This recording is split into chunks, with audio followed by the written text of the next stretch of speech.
zillion times. Who should do a PCR? Everybody. Everybody, every time. Why should we do a PCR? There's a whole bunch of good reasons to do a PCR. Number one, I would look real hard at is going to cover you if this thing ever circles, any event ever circles back around and tries to bite you. What you have written down is what's going to get you out of trouble or get you into trouble. If it's not in writing, it didn't happen. And if any, I don't know if any of you ever gone to a deposition with the district attorney, stuff like that, they can be a little bit brutal. And especially if it ends up in court, they're even, and you go with, you know, one attorney obviously is going to be on your side, one's going to be on the other side. The guy on the other side is going to shred you. If you have written things down and you say, I can't remember, stuff like that, why didn't you write it down? That's your job to write that down. So one of the big things we want to do is be sure to do a PCR, keep yourselves out of trouble. Second thing is, and I know it sounds cumbersome, but the state data collection system, which is the image trend, the ePCR format, why do we data collect? Data collection is really, it's a basis for funding for everything. That way they're able to go out and get funding for different things. Now, use an example, the Narcan program. As long as we keep inputting lots of Narcan usage, they're going to continue to fund that program. If they see that there isn't much usage through their data collection, they're going to stop funding that program because they think, well, we've got the problem under control, don't need to fund this anymore. And it works out that way for pretty much everything. It worked out that way for AEDs. It's going to work out that way for, you know, child care or for pediatric, the pediatric emergency care coordinator. It's going to work out for those things. So it really is a source for indirectly for funding. That's how they collect that data, use that data, go make a sales pitch, see how many people we're saving or see how many people we could save. They also use it for big things for QI. Trying to find out if we're meeting our metrics and what we can do to help us meet the metrics if we're not meeting the metrics. So next question is, why should we go electronic? Well, let me tell you the current system right now.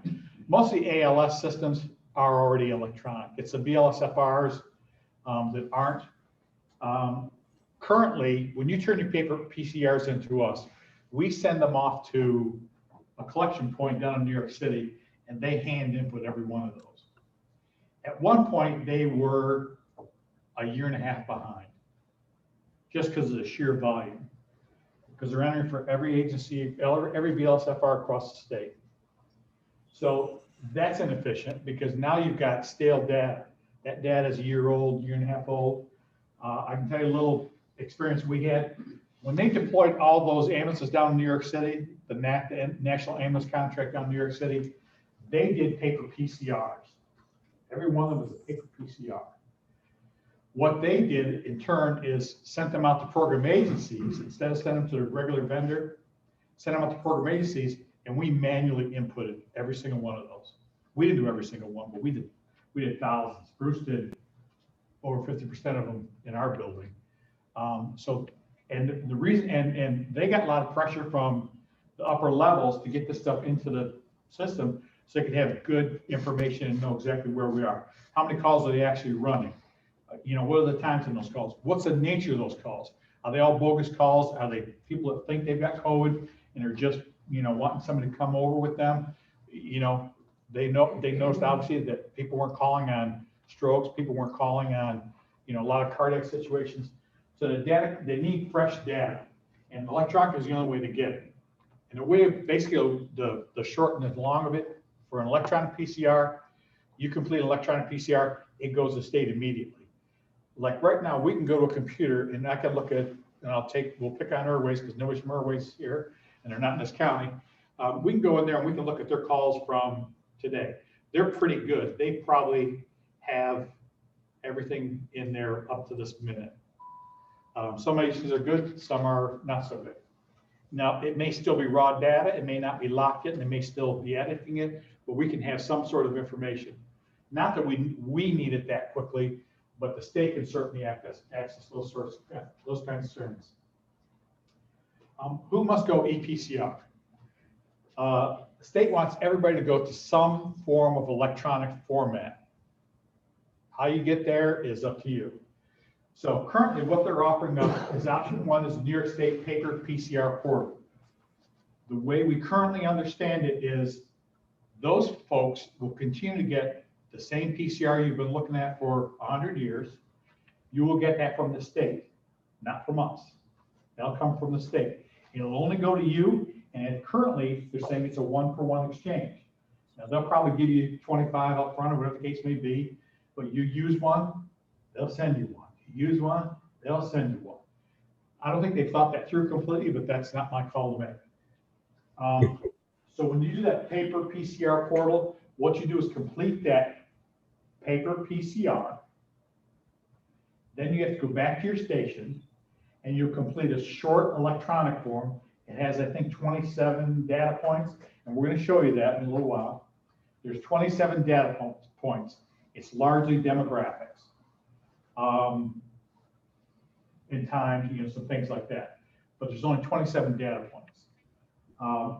Then you will scan that paper PCR, and there'll be an option to upload that to the state. So the state's going to get their information right away.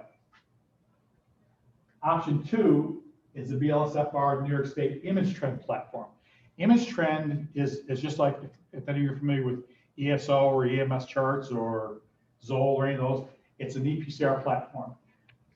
Image Trend provides the state's platform, the granddaddy of them all, that it all goes into. So Image Trend has produced a BLSFR Image Trend platform. Now, the way it currently stands is there's kind of sort of two versions of that. To the naked eye, there's only one version. How you access it, there's kind of two versions, and they haven't really filtered that out yet. What that involves is you doing a electronic PCR. It has, what, probably 50 data points? Roughly. And includes your written narrative. You don't input the written narrative on the paper PCR portal because it's on your written PCR. But on the second one, you'll input that into the computer. So the two versions they're talking about right now, if you collect that data, take it back to your station, and use the desktop version of Image Trend, there's no charge. If you want to do it mobile, you have to buy their mobile version. And they just put out costs today, and I haven't, you know, if anybody's interested in looking at them, we'll share that with you. I think I sent it out earlier today. But there's that option to go with their mobile platform. The third option, and this really doesn't probably involve anybody here, is the LSFRs and Ems New York State. They typically have a third-party provider. That's the Zolls, the EMS charts, the ESOs of the world, and even Image Trend has one they market out there. So those are the basic three options. Does anybody have any questions at this point? Yes, sir, Todd. Okay, small agency like ourselves that are BLSFR, where there may be one person on the call. You know, there's lots of times we don't get any information. We're just trying to do basic life support. The transporting agency shows up and we're gone, and we don't get a lick. Explain that. How we're going to do that. Well, what's more important, paperwork or patient care? There was a huge discussion over that, and I'll tell you that you have to know the program agencies, the us of the world, 18 of us, we have 18, 17 counterparts out there. We advocate on your behalf, and we've had these discussions with them. And it's sort of a liquid discussion. I don't know where it's going to shake out. They would tell you, and I will tell you, patient care comes first. Don't care. When you can accommodate the other things, you should do it. Let me jump back right there. When should do a PCR? You're supposed to be doing a PCR on everything. You get a call, you do a PCR. If you don't get off the apron, you're still supposed to do a PCR. If it's a no-load, PCR. No patient found, PCR. Yes. So when did that change? If you look in the DOH, the LSFRs didn't have to do a PCR. Right. For people who were doing PCR, that's always the law, that was always the regulation, and it remains the regulation. But you know, now, I hate to use harsh terms, but kind of, you've been loaded into that batch, and you're automatically subject to that. And we've been doing short forms ever since they said, and you don't have to do them anymore. We've been doing Well, they short never forms. said you don't have to do them. They said you should do them. You're Sure, not required to do them. right. Right. They, you know, people went around saying, they said we don't have to do them. And the state gets all excited about that. They never said you don't have to do them. They said they're not required. Required being in regulation. The interesting thing about this whole conversation is BLSFRs currently are not regulated. So how they regulate you is, for lack of a better term, through the back door. Cram it down your throat, gotcha. Well, that's not what I said. There's other ways to regulate you and like, obviously, you know, I'm not pulling any punches here. The CME program, they tied a lot of stuff to CME program. You know, whether it's including the ePCRs and designating a vehicle, subject to inspection. They never could do that before, but now they've put the hook in that. So I would tell you this also, they're in the process of rewriting regulation because they realize that all along they should have been regulating BLSFRs.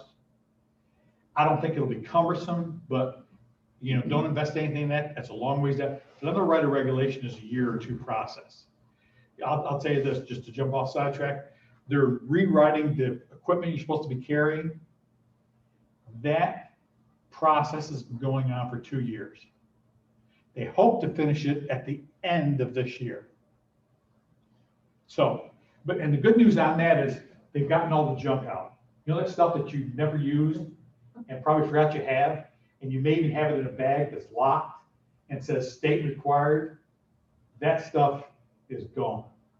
So they did common sense. They had an awful lot of discussion. They involved a lot of stakeholders, from doctors to people that are out on the street and doing it and using it. They looked at data, said, do you ever use this piece of equipment? And they can tell from the data whether or not this is equipment ever came into use. They've eliminated that stuff. So they're doing some good things and trying to make common sense of things. Just kind of reiterate on his point, though. I had a call this morning in your district. Thank you very much. I owe you one. I go down and I arrive by location, I'm the only one. And go in, I get the patient's name, find out what the problem's going on. AMR is on location, AMR takes over. Patient's loaded, patient's gone, wife's gone, and I've got nothing but the patient's name. So to that end, I would say, just from my perspective, and the state may weigh in on this differently, I would tell you this. You're walking in with rubber gloves and a pen. You already have the address. You might be able to look it up. If you don't look it up, but whatever data you do collect, I would just scratch on your glove or something like that, Well, because you're alone. that's kind of my question is, in the previous sections that we tried to do with electronic PCRs, it wouldn't let you fill out the PCR, it wouldn't let you submit the PCR unless all these forms. That's where the stickler gets, because you get that, eventually, you cancel out the river. You can submit without that data. Without that, They The start- problem is, it's gonna throw up red flags, and it's gonna say, they're gonna look at you and say, okay, they're not doing this and this and this and this, why not? Well, if they do that, though, we gotta basically look at the times, find out we're on 63 minutes. So if we don't have a patient, or if we get canceled in or out, AMR says we don't need them, we got to call, they have a stand down or whatever, we're still doing a PCR. A benign PCR, it's a no vote. And they have different options for no vote. Patient Right. not found, call, cancel, and route. It's a drop-down menu. So It only makes sense if You're you gonna- don't have a patient, that you're not gonna get any of that information. All you're If you only have gonna an input address. is where you were called to, the time, and it's gonna drop down and allow you to put in whatever it is. Cancel and route, no patient found. So they're gonna get 2 PCRs on one patient if it's a patient we take care of and AMR comes and Or picks them better up. yet, Or what if we go on a call with Coopers and both of us are on scene and they do the PCR for the patient? Do we have to do one also? Because we share calls, yeah. Because usually what we'll do is we write in there, no PCR done, completed by Coopers Plains Fire Department. That's a good question. I'm gonna have to follow up on that. But I would tell you, one of the bases of these things, of this whole effort here is, and this reiterates how important you all are. You know where the trauma centers are located? ECMC in Buffalo, U of R Rochester, Upstate Medical Center, you know, everything along the thruway or the canalway, Albany Med. Those are the trauma centers. Those guys up there at the trauma centers, and you know, somebody in here knows it better than the rest of us. Those trauma centers, the trauma guys, the trauma surgeons, the Dr. Gesserings of the world, and people like that, they want to know your guys' first impression. That's the gap that they're trying to fill. And actually, I got a call today. What happened? You know, it was a pretty good call, and the first on the scene first on the scene actually happened to be the sheriff's department, which I don't think trauma centers realize this sheriff's department is a BLSFR. They treated, it was transported by another agency. There was an intercept, and then it flew. Those people up there want to see what Savannah County Sheriff's Office saw. They want to see what the transport agency saw. They want to see what the intercept saw. They want to see what LifeNet saw. They want every bit of that. Yes. So how, I guess, and that's my question along those is, what is going to tie our records to the transporting agency, to the helicopter agency, to whatever, you know, because if we don't necessarily know what hospital they went to, you know, who is our PCR being transmitted to? If AMR isn't, or whoever else is not getting a copy of our information. That's the big old hole in the ground. So the trauma guys, and it's not, the trauma guys are leading it, they're making a good point, but it's not just the trauma guys, it's the burn guys, it's the cardiac people, you know, when they transport cardiacs up there direct, without going to any place here, heading straight to the tertiary centers, they want to know the exact same information. In some parts of the state, not this part, they have what they call a hospital hub. And I'll just give you a scenario. You go out and treat somebody, you do an ePCR, it feeds into hospital, and you transmit it. It transmits to hospital hub and to image trend. Hospital hub can be accessed by anybody authorized on the network, meaning it's going to go to, if you go to St. James, it's going to go to, St. James can pluck it off there. If they end up at U of R can pluck it off there in real time. You complete your PCR right now, U of R, let's say you do a PCR right here, right now, and LifeNet comes in, and they alert U of R, they're going to U of R. Right now, U of R can start looking at that paperwork and kind of seeing what your first impression was. Anything that, there was an intercept, anything that they transmitted, it's all available. That's kind of transporting the PCR. The PCR in the perfect world follows the patient every bit of the way. It doesn't here, but it's supposed to. And that's how we get good continuity of care and good patient care, as we know. But you know, you have to recognize how important your role is. They want to know your impression. Quite often, especially some of the rural places, I'm not sure where, you know, exactly where everybody lays, but quite often you guys see and do some important things before the transport agency gets there. Agree or disagree? So that's an important piece of the puzzle. How did you find them? You know, were they presenting with stroke already? How long were they presenting? You know, what was last known? Well, those sorts of things. And sort of benchmarking. You know, how good was it? How bad was it? And then does that change as it moves to the next provider? Does that change when the intercept gets there? Does that change when aircraft gets there?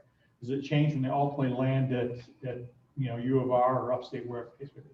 So you guys play an important role, and that's why they're not so much trying to shove something down your throat as they are recognizing the important role that you play and how important that input is.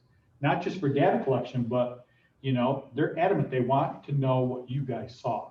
Well, and that's a good way to roll it out to your people that are resistant too, because they're the same people that are probably coming back from calls and saying, well, I'm not gonna I quit giving a report because they weren't even listening to what I had to say. It kind of gives the ground people some acknowledgement that they may feel like they haven't gotten up to this point in some situations. Well, you're exactly right. And that's a conversation we need to have with some of the transport agencies, the ALS transport agencies. I'm not knocking them, but No, sometimes. me neither, but it depends on your crews. Sometimes they're blind and deaf to what we say, and I'll give you a perfect example. We're down in West Elmira, obviously, and we run with West Elmira Fire Department. There's a woman we go to probably at least every other month, wouldn't you say? Or more often. And she's right up the street from us. We could walk there and beat the rescue truck there. We know her very well. The call came in, she has a caretaker. The call came in, possible stroke. So we went up there and we know her very well and she knows us. And she's an old stroke patient. Checked her out. Her baseline was the same. She had not changed a bit. She wasn't feeling good today. She was a little bit woozy. A crew came in, by the way, with a med student, or he was a med resident. Yeah. Resident. He ran the whole, and the first thing we said to him is, she's exhibiting baseline. These are at baseline. He ran the whole thing, called a stroke alert. Now, I'm not going to ding him for that. Always err on the side of caution. But 3 times we said, that's her baseline. They didn't listen to a word we said. They ignored us completely, which is fine. But again, you know, I certainly encourage them to do what they feel is best. If they think it's a stroke alert, it's a stroke alert. Downside to that is they rang her as a stroke alert. She didn't want to go to begin with. She's less inclined to call now because she didn't want to go there and sit for hours. She was home that day. Now, I would say, yes, they did the right thing, but you kind of got to listen to those people who, I mean, we know her. And I'm sure you guys know your regulars and can give good information. It isn't even just the regulars, it's the whole community, because we're part of a very small community. I mean, a lot of people we grew up with. That's a conversation we need to have with them. Even coworkers. And my personal impression, and I mean, I worked for Airways with very first Shockmobile for a very long time. If nothing else, they can put an ear on you. They can do what they're doing, put an ear on you and acknowledge what you're saying, acknowledge your presence, because you do have some good information. Shame on them if they're not. So we continue to have that conversation with them because, I mean, we're all one. You know, when they need help, who runs over there to help? We do. But you got to show the BLSFRs the respect that they deserve and the work that they do. So back to that, I hope I answered that big hole. We don't know how it's going to get from point A to point B. Off the record, I would tell you this. We're probably going to end up doing some sort of short form. Because things just aren't going to work out that way. Because of your time constraints and the staffing constraints and the trying to get something to follow the patient, we may end up doing something like that. The state hasn't addressed that. I'll tell you another, well, let's get back to this and then we'll jump off it. Well, just real quick, I just want to clarify on the 2 points so I can go back and tell my people. Do I and Todd both have to do a PCR on the same patient? I'm going to get clarification from the state on that. I would say probably not. Okay, because that to me makes no sense Right. either, but anyways, as long as there's a paper trail saying where it is. Yeah. And if we, that happens, yeah. Do we just, if we don't get a patient name on PCRs now, we just put down the address and what we have and leave it at that? If you don't have Yeah, it yet. we'll show Okay. you, we're going to run through one of Oh, okay. them and we'll show you. All right. To address that ahead of that, it scores every PCR. That really only matters, it's called a validation score. It addresses all the data points, all the NEMSIS data points. On that, ALS transporters, they need to have a 99, 98, 100% validation score. Interestingly, and I kind of want to hope it's a glitch, on the BLSFR one, you start out with a negative number, don't you? Oh, yeah. Yeah, you start out with a negative number. Like a So Nobody's it's- 140 or something. you ain't digging out of that hole no-how. I think the highest score, high school we got to Textbook 60. went out, and the highest I think I got was 62% Yeah. validation score. When I was doing them for New York City, most of mine were 100% or really close. And I knew based on what data point was missing about where I was gonna fall under validation, yeah. But the ones that you're talking about, like the canceled en route and all of that stuff, it takes you about 30 seconds to go through because it's not applicable. You know, you fill it in and, you know, it looks really good. The good part of doing one, even though Todd did one, is it's a run for you. And I don't say that to score a positive woo-woo. It's a, yes, they're running. Yes, we need to support them. You know, it's that back office data collection point. Yes, they're valuable. We need to keep them up and running. Actually, it shows as a run for both of you. So even though you run a mutual aid or sister of some sort, you both are getting credit for a call, you know, because you're responding, you're getting in your vehicle, you're going, even if you only go 2 blocks, you still have to get there and everything else. So you're getting credit for that. So why should I do a PCR? Compliance with 1202 and 1203. Those are the state regulations that kind of address who should be doing it, addresses that part, you're not doing it. Continuity of care, we talked a bit about that, making sure that everybody along the line knows what was done to the patient, how you find them. Legal record, we talked about that. I'm sure you're covering detail. Quality improvement, QI. The state is going to address, as soon as they get out of the mess they're in right now, they're going to address some QI studies. So they'll be looking hard at those. When I say hard, they're going to be studying hard, not pushing on you guys hard. So that involves it helps out with the quality improvement program. Personal professional growth, you know, it's helpful. We help a couple of agencies who have asked to do their QI. We use it as an education tool. What are they recognizing? What are they not recognizing? And we don't do it as a punitive thing. It's a education and helpful. And we don't go say, Todd, you didn't get a BP here. Todd, you didn't get you had an overdose. You didn't get a pulse, or you didn't get a respiration on this guy. It's not like that. It's because I know you have a reason. Just got to write it down, or in the heat of the moment, whatever the case may be. But when you walk into overdose, we need to know that you're in Narcan range. You know, are the respirations 4? Narcan. Are the respirations 12? Don't Narcan. You know, we want to look at that. If we get a PCR and it says, I walked in, I Narcaned him. He was unconscious or not alert, I Narcaned him. Well, we need to know the respirations. It's a respiratory problem. That's what it is. So looking at those kinds of things. So we try to help, you know, and within the agencies, they're supposed to be doing this so they can help their people. Are you recognizing those? Are you recognizing stroke systems? Are you picking up on last known well? That's very important, and actually they're pushing hard on that right now. Taking off on what Mike said about the Narcan, we found that a lot of law enforcement we're slamming them with 8 milligrams of Narcan. They give them 1 and then they turn around. So you get on scene and you got 2 empty dispensers laying there and it's been 2 minutes since you left. You're supposed to give 3 to 5 minutes before you give the second one. Okay. Well, by doing that, basically what you end up doing is not just getting the respiration rate when you want it.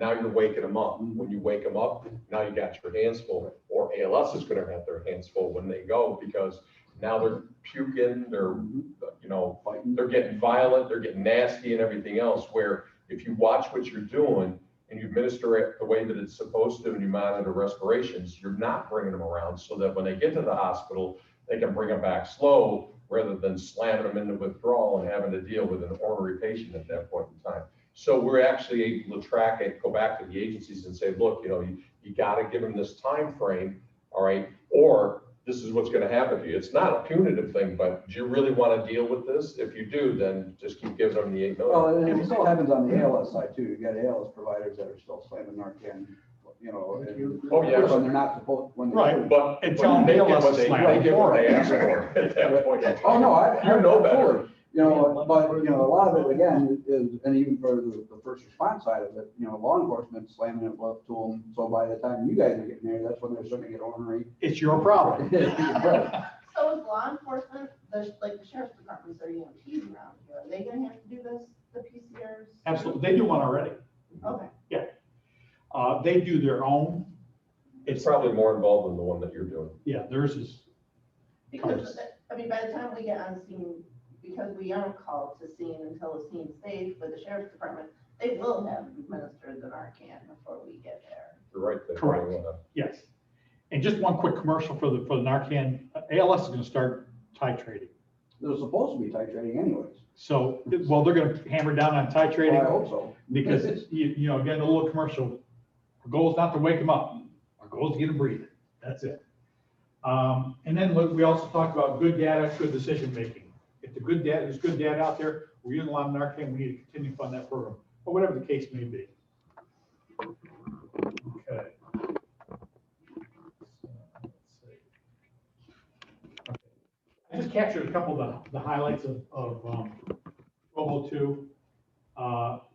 Basically says public health law requires all certified EMS agencies to submit PCRs or an ePCR to the department. And then it goes on and talks about that BLSFRs. We would like you to do it. Please do it. This is the important one. PCR should be complete each time the agency is dispatched for any type of response. Patient transported to a location, patient refused care, patient treated by one agency, transported by other. Calls where no patient contact is made, such as call canceled before reaching scene, call where no patient is located, when dispatch is for dispatch for standby and standby for events. They want a PCR every time you roll. So if we don't leave the building, we don't have to do a PCR. If you were dispatched, If you were dispatched. if you get a If call you're from going here and 911, you get there and they cancel you, you should be doing it. Or even if you can't roll. Yep. Then you need to fill out. Yes. that. actually, there's a, and we'll talk about that when we get down to PCR. There's a delayed response. Why are you delayed response?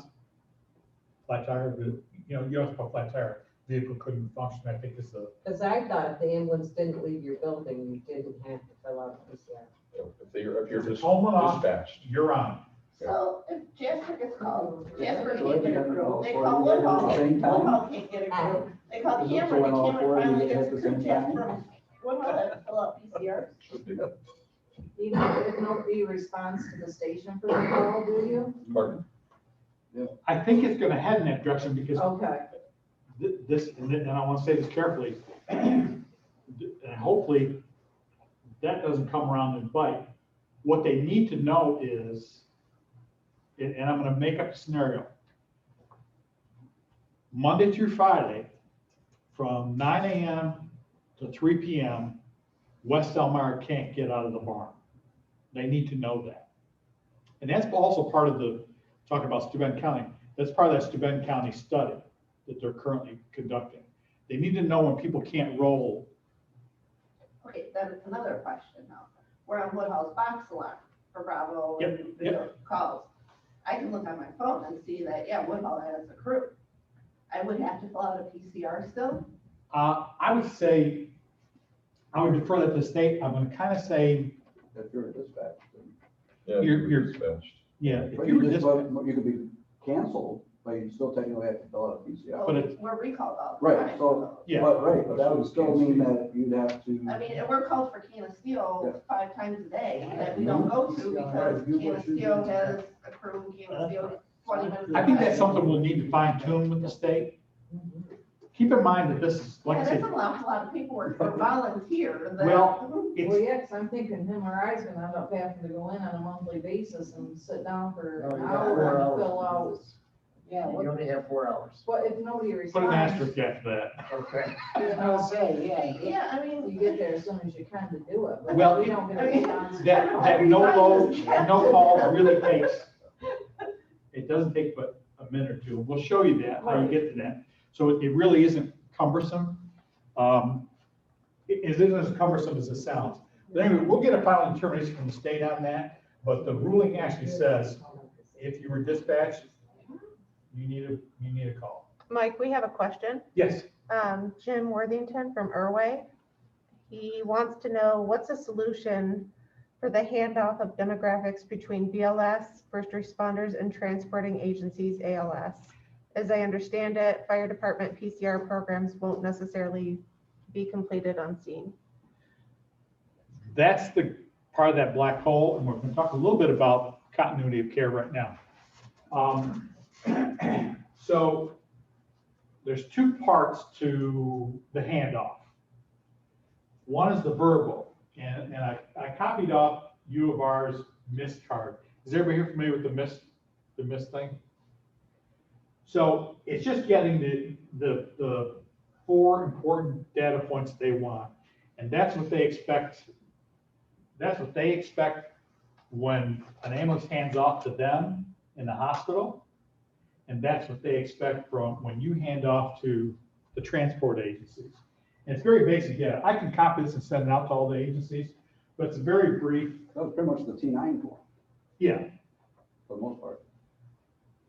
So the two parts are, this is the verbal information you should be transmitting to them, and the verbal information they should be transmitting to the hospital or the trauma center, wherever they end up. So to kind of sort of fill that black hole, what do they say? What's old is new again, or something like that. So we created a written form that's used, actually we got part of this from our counterparts and from Upstate Medical Center, and I believe ECMC is doing the same thing or similar thing. It really is recreating the paper PCR for people who have gone electronic. I know that makes 0 sense, but we may very well be back to printing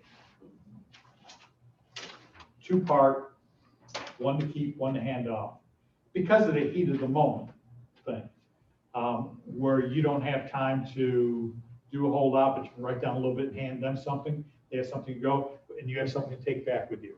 So we may, and I say this cautiously, we may end up back with a piece of paper anyway. And I'll share with you a bit of that discussion we had with the state. They popped this question, the program agencies popped this question to the state, and they really didn't have a definitive answer. Maybe they had their first call today. Maybe they have conjured up some sort of answer today, but they didn't have a definitive answer for us. How does that information get carried? What are we doing about the paper part, handoff? So this is going to be something that evolves, but I would not be at all surprised if we end up with this and the electronic regardless. Some sort of short form. I mean, it's the only way to get where you need to go. And this kind of sort of may be up to you all. We're producing this, and this we'll share with you. It's a good sheet. We ran this through StreamAct. We have feedback from Dr. Lincoln Howell, Chris Berry, Dr. Wislinski, Dr. Kellogg, some of the more active members out there. And it captured all the data points they wanted. The one comment they had is there's too much information on here, but we put all that information on there because that captures the state's data points. It's more than what the ER wants. They want that MIST form, basically, that MIST information. But the state wants all these other data points. So we got to kind of try to find a happy medium. Well, that T9 seemed to be perfect. What's that? That T9 was almost perfect. You know, it gave you your demographics, gave you a quick shot at, you know, some vitals, gave you a little bit of a narrative. Yeah. Why reinvent the wheel? Well, I can't answer for that. Actually, if you have an old T9 around, Yeah, actually I do. if you can shoot one to us, you know, we'll kind of rattle that around and see where that goes. Okay. So just let you know, that's something that may be out there. So in order to make this transition, they told you need to declare by March 31st. Don't worry about declaring by March 31st. If you're going to paper PCR portal, there's one version of the 5136, which basically, and I'll just give you the short and the long of it. It's basically all your information about your agency, who's going to monitor PCRs, and who your ePCR provider is, what platform you're on. You file that, and they're fairly easy to complete. Actually, if you call us, we'll complete the form for you, because it really needs to end up with us, and I'll hit those other points at some point. But it's the identical form for all three platforms. You just fill out the fields a little bit differently. So everybody has to fill out 5136. I would tell you one thing on 5136 is once you go electronic, you can change providers, you can change platforms. Once you go electronic, you can't go back to paper. That's one of the state's rules. You can't go back to paper once you're electronic. But you can change platforms. If you want to do the state's image trend, you decide you don't like the state's image trend platform, you want to switch over to ESO, switch over to ESO. All you have to do is file this paper. And basically what this paper does is, the purpose the state wants us is, whatever platform you're on has to be compatible with image trend, the state's platform. That's all they're doing. You fill this out, tell us who you're going with, we bring it to, actually that's a slide, so I'll wait till we get to that. So again, it's the exact same form, different tile at the top, and you put different information. When you're ready to, when you're confident you're ready to jump to something, get in touch with us and we'll do it for you. We'll send it to you for signatures, then it'll come back to us. So a lot of people I know have done their budgets already, and we all know there's costs involved. So let's talk a little bit about investment. Software, the New York State paper ePCR, for the software, there is no cost. The New York State Image Trend Lead BLSFR, there's no cost for direct input. For the mobile application, that's where there's a cost. And that pricing just came out today. Third party, your ESOs, Zols, Image Trend, Image Search Wireless, it's whatever they charge for whatever they do. Hardware. If you do the New York State paper ePCR, you have to be able to scan that document, and you have to have some sort of computer someplace. I'll jump in right here, right now, and just remind everybody, you cannot use your device for any of this. Actually, that's what kind of a HIPAA standards are we talking about for control of the hardware? Has Like to be tablets or has to be dedicated and secure. So if I get the bright idea that I'm going to start doing things on my phone here, because it's very efficient to do, cannot do that. Has to be on a department-owned, department-controlled, HIPAA-compliant piece of equipment. But like vehicle locks, double lock, access control. Access control. So to do the New York State paper ePCR, you have to have scan capabilities, and you have to have obviously some sort of computer. Doesn't matter where those things are sitting, you just have to have them. So for some people, that's an investment. Some people, it's not. If you do the New York State Image Trend Lead BLSFR platform, you have to have a desktop with internet connection. And if you decide to go with the mobile version, that add-on that we talked about up above, the mobile application, you have to have some sort of device. And they've listed several compatible devices here. I'll tell you this, the price runs from $399 up to the Toshiba Toughbook or Panasonic Toughbook. Those runs $4, $5, $6, you can get one for $7,000. None of that is going to do any good for you. There's some, if you're thinking in those directions, there's some decent items out there.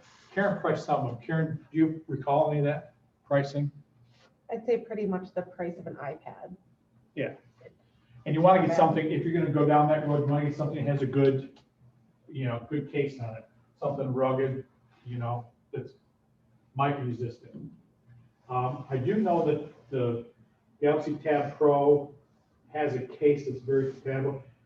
This Panasonic ToughPad is pretty reasonably priced, and it has the pad or the protection device already on it. Is that list, where's that list posted? This list? Yeah, is that on your website? Yes, but I can send it to you as well. It's attached to a lot of the emails that he sent. If you read down far enough, it's right there. Okay, that's, And we put all of them because we can't endorse or recommend any of them. I would tell you this, I had a conversation with a couple of fire chiefs in Chemung County. I would certainly encourage people, if you're talking amongst yourselves, it's your fire meeting, whatever the case may be, if you want to try to combine yourselves, you might be able to get a good price on something. You know, it's easy for us to, go walk into Best Buy and buy this for the tough pad for $399. If there's 5 of us, maybe they'll give us a little bit of help here. So if you're all thinking those sorts of things, we've got a lot of time. Let me just restate that. We've got a lot of time. Put your heads together. If there's 4 of us that want, iPads or tough pads, whatever the case may be, let's see if we can't do some sort of deal. Can we go together on the program? No. Because I saw that the minimum is 500 calls and we take maybe 100. Yeah, that was kind of a raw deal. That's just my opinion. Yeah. Scratch that. That's kind of a raw deal, the opening bid being 500. That was a little hard to swallow. Now, is there any other security specifications for like desktops, firewalls, dedicated server, dedicated room? No, it just needs to be secured, just like you secure your paper PCRs, it needs to be Well, locked. I'm just more or less somebody coming in, getting on the program, if we're using a desktop, they're getting on and now. Can't get on. The image trend is limited access. And the image trend, the state's image trend, keep in mind, we're talking about 2 versions of image trend. The state's platform, which is the master, the granddaddy, and the image trend that we all have access to enter calls in. That's all secure. Whatever road you go down, the program agency, gives you access to that. We'll set up a username, password, and you have limited use. And you'll see when Bruce is going to go through one of the PCRs in a little bit, you'll see that you guys will be able to see just your agency. You can only see Woodhull's calls. We can see everybody in the region's calls. The 3 counties. The state folks, Don, Ed, Brian, they can see the entire state. We're region, you're the agency, we're region, they can see the state. So if you're curious anytime and you want to know how many 12 leads are being run, we can tell you in the region how many 12 leads are being run. If we want a bigger look at that, we can call Ed or Don or somebody and find out how many of those are run across the state. Will there be multiple users per agency? There can be, that's up to you. Okay, but then on the same token, how would be like subpoenas and that type stuff be answered? If Your name is on anything, you have to enter with your credentials. And you'll see when we bring this up, like everything he entered is under his name. And once you lock something, it can't be unlocked. Right. Except by the state. So, and we'll talk a little bit more about that lock unlock thing as we head on down the road. So, I'm trying, I don't know if I missed something here or what, but I'm trying to figure out what the purpose of still offering paper PCRs and or desktop versus mobile if the goal is to get true data to people as fast as possible.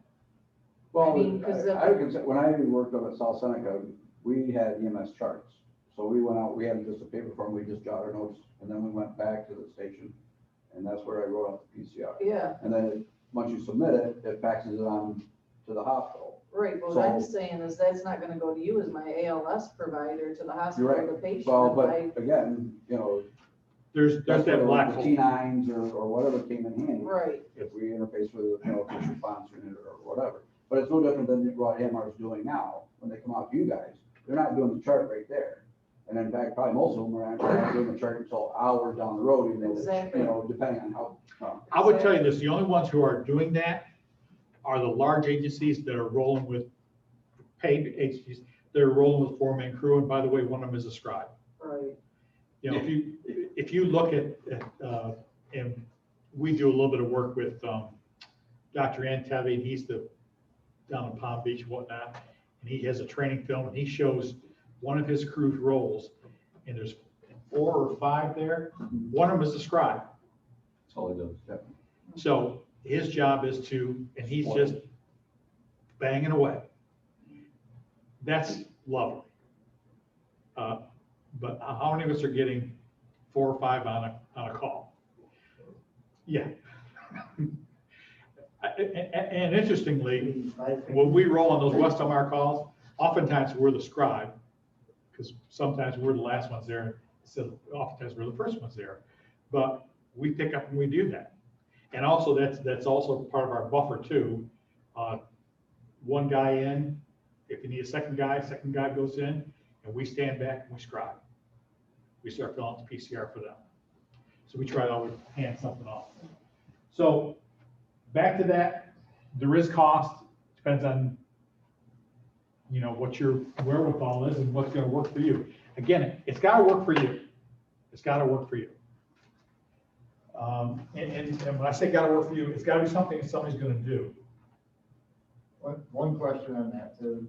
Several places in our district have no internet, no access. Right.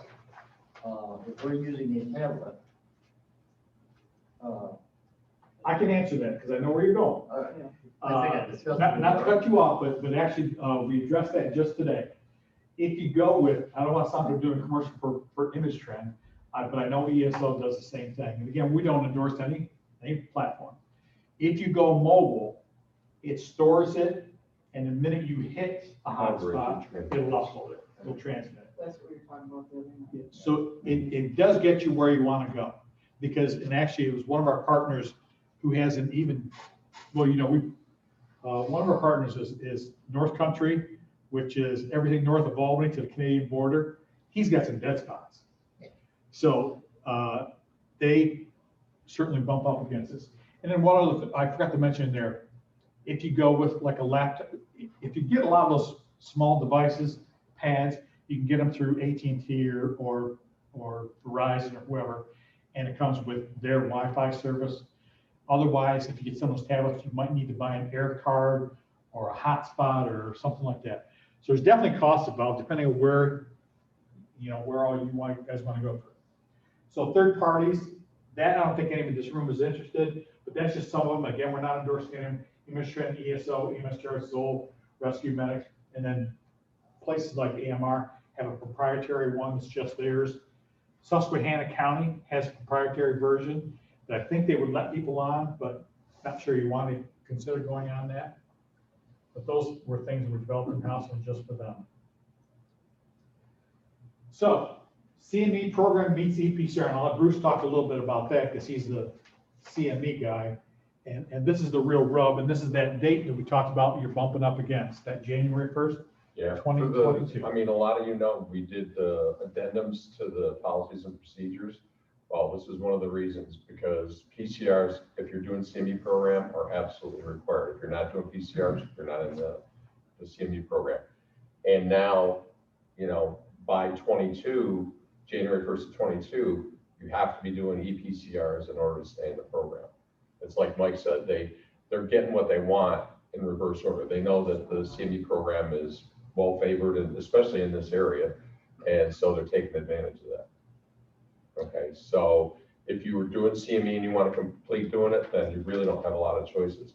And I'm going to interject something that Mike and I have talked about, that everybody's up in arms because we're doing ePCRs. Guys, I'll tell you something, ePCRs are going to be it at some point in time.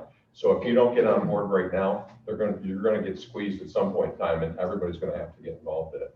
So now would be the time to do it. Get it done now and out of the way, and that way in the future you don't have to worry about it anymore, because it's going to be the thing of the future. You're not going to get away with it. The paper PCRs are just going to go away. It's just electronic. It's the electronic age. And I hate electronics more than anybody. But in the interest of full disclosure here, Karen is here because she's our expert, and she doesn't trust, and I don't trust Bruce and I to do this, just to do this Zoom thing.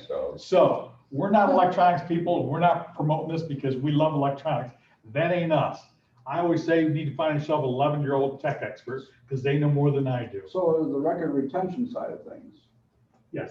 So if we have a T9, whatever form it may be, does that still fall under your public records retention, or is that something, once you fill out the PCR? If you fill out the then you PCR, can I would it, shred that bad baby. Okay. Yep, It's already gonna be in the system. you have an archive Well, record. yeah, Yeah, So if archive they have to record. go back, all they gotta do is go to the call number and pull the form up and you'll have your PCR back again. Quick But are we commercial, supposed to retain PCRs for 7 years? 6 or 3 years past their That's 18th great. birthday. Right. It's So- confusing. So if we're shredding all the paper ones, we're just gonna keep them on our laptop or whatever device we're using? Is that what we're gonna If do? you're transferring them to the state, there is a permanent record. When you transfer there, the Right, database so has we all the don't information. personally have to keep them at our department. Right. No. If they're to the state, they're. You can, you will always be able to access your PCRs. from the Right. state. you I just can want right that now, filing cabinets full. Yeah. Yeah, I can go in right now and pull up I got a basement. an Irway call from 2 years ago. And so can this, state can as well. You may just opt to keep them locally, as long as you keep them secure. PCRs need to be locked. right. Currently, papers need to be locked. And you need to have a retention policy for that. And it basically mimics the state. Quick commercial about CME programs. Everybody should be in a CME program. Everybody. There's no reason for people to go do a full research course. class. And I'll tell you why. First off, they're few and far between. They're cumbersome. And I'm not knocking any of the programs that do them, but for you guys to find time to do that is pretty cumbersome. Second off, you're doing training already. Third off, it just makes things easy for everybody. I'll do another little commercial. You probably should be in the 50-50 program, not 100% online. And I'll tell you why. It's just my personal opinion. If you're running a low call volume, and I say low, you're running less than 1,000 calls a year, and with all your providers, however many providers, if they're not getting exposure, you need to do the 50-50. Because 100% online really doesn't give them enough to keep them fresh. So I just encourage the 50-50s or the people who aren't running a ton of calls to do 50-50. It's easy to achieve because you're doing those training nights anyway. So there's that part. And there's only 20 hours required for a CIC to be there. So it's really not a lot of hours. If you start your first year in 3 months, you can be done. And by the way, the CME programs, those are all electronic platforms, electronic learning platforms. So again, electronics is going to bite us right in the butt. Okay, so this is what the home page looks like for Industry Delete. There's a login right there. That's mine. Go to the first page. That's the disclaimer. Basically says you're going to follow the HIPAA laws. Yes, no. You click no, you don't go any further. But yes, you get to go further. The next page is Bruce is going to bring up a real one. As you can see there, I'm not sure how well you can see it, but It says EMS at the top. up in this corner this is the Southern Tier platform, which we're into. And then there's the types of PCRs that we're going to fill out. Normally you wouldn't have that. And then here's view existing. And that's if you want to go back and pull up a call. If you click on one of these, it'll offer you the opportunity to input a new one. And again, Bruce is going to go through and do a live one here. He'll show you when he did. Hold on, let me just scroll down.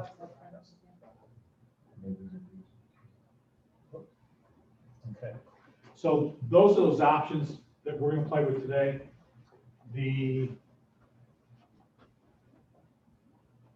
This one is the BLSFR portal. This is the paper portal, and that's no one's using that. That's the one that's the ALS people. They're probably already on a platform. What do you want, paper?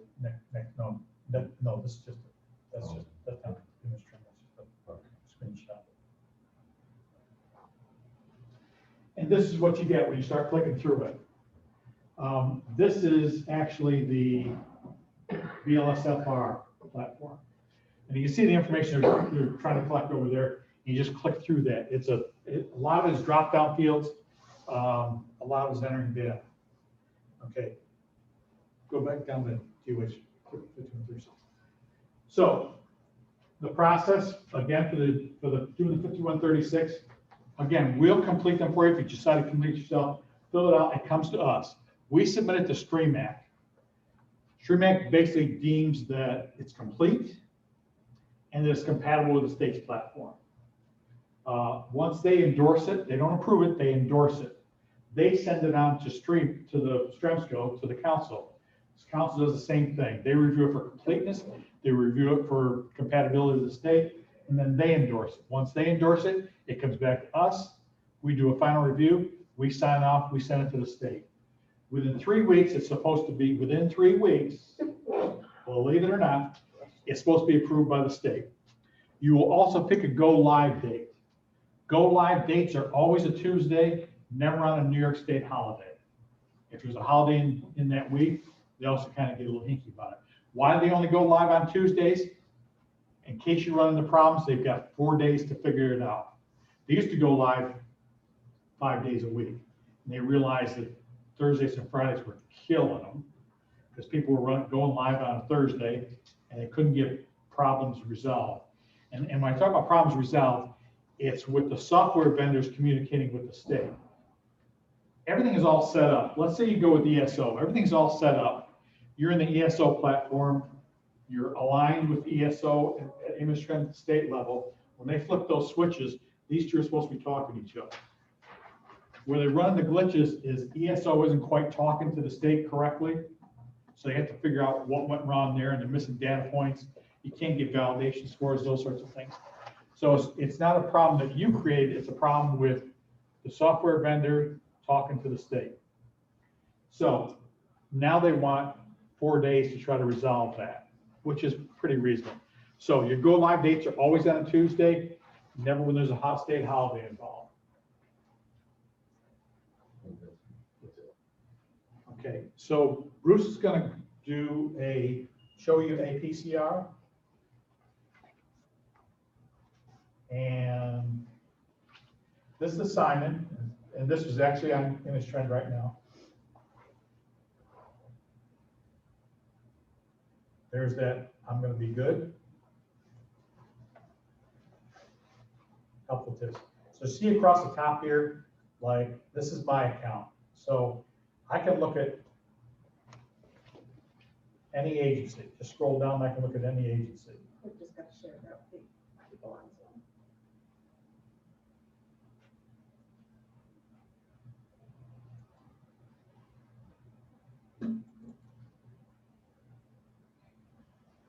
So there's every agency and who they belong to, Southern Tier Remsco. So we're going to go back up and pick off. So you. We are too under EV factor.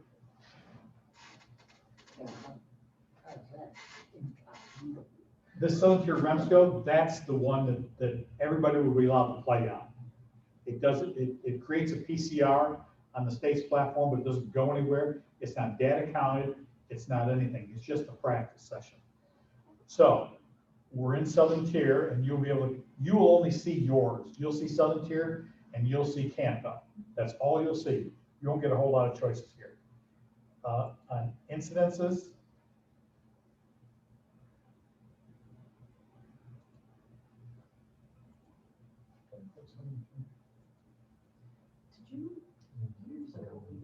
okay. So you're going to create an incident, and Bruce will go ahead and go through this now.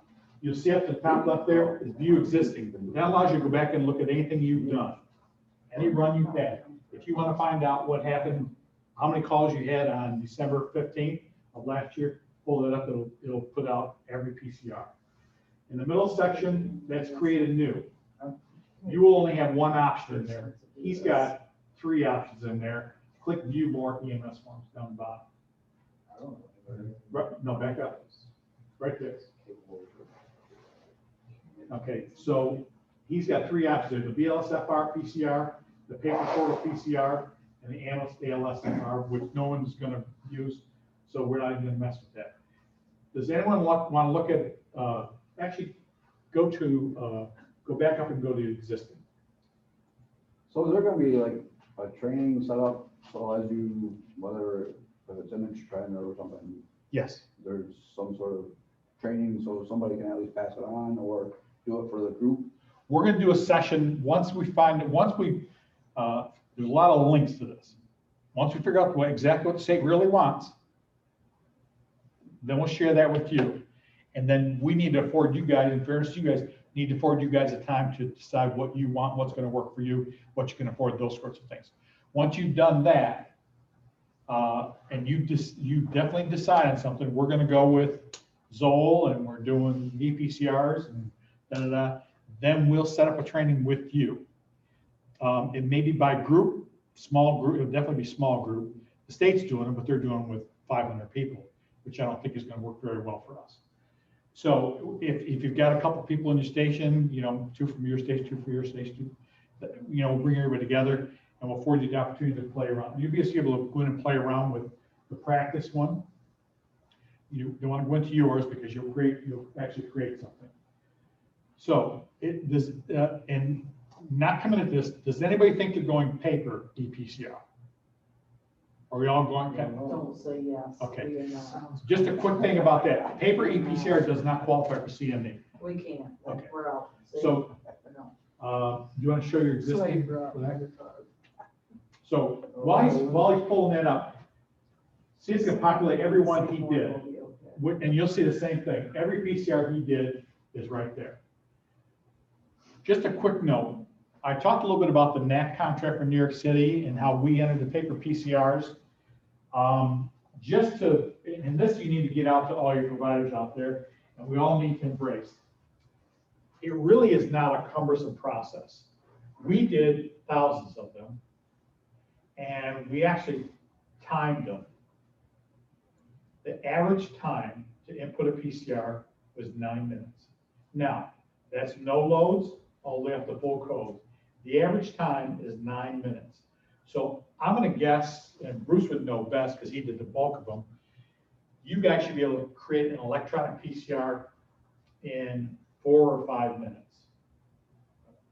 Maybe There was less. definitely a Yeah, learning curve. actually, Yes, I will tell you this. I see, Glenn, you're absolutely right. When we first looked at this, and we used to look at, we You just reviewed- write the narrative, just the narrative alone, it'd be 20 minutes. Who? Me.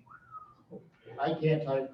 You I'm the one who- I'll validate That that. can do it a little bit faster. I helped him with his fire report. You need to get one of those voice activated ones that it types as you talk. So Right. there are so many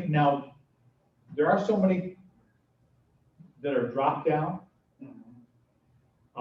The only real running actually is the narrative if you're on that platform.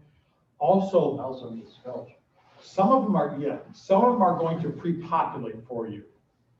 And that's gonna be an evolving process when they find out what everybody's doing. A lot of those fields will pre-populate, like for the NAC. When we first started, we had to fill out every field. And then they realized that the bulk of the calls were this. So they pre-populated it.